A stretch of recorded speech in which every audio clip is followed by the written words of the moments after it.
Gusto mo bang kumita habang ine-enjoy ang convenience ng mobile booking app? Grabe, mapa shopping, food and parcel deliveries ay lahat pwede mo nang gawin online. Kaya paano kung sabihin ko sa'yo na habang ine-enjoy mo ang convenience ng mobile booking app ay pwede kang kumita sa ganitong opportunity by doing this part-time, full-time, o kahit nasa bahay ka. You can earn up to 30,000 a week or a month passively.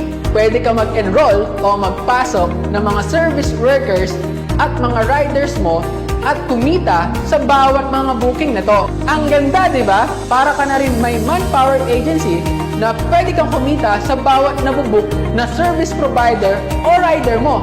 Ang ganda, di ba? Kumikita ka na, nakakatulong ka pa, kumita ang iba. Ang maganda pa dito, gawang Pinoy ito. Kaya ano pang hinihintay mo?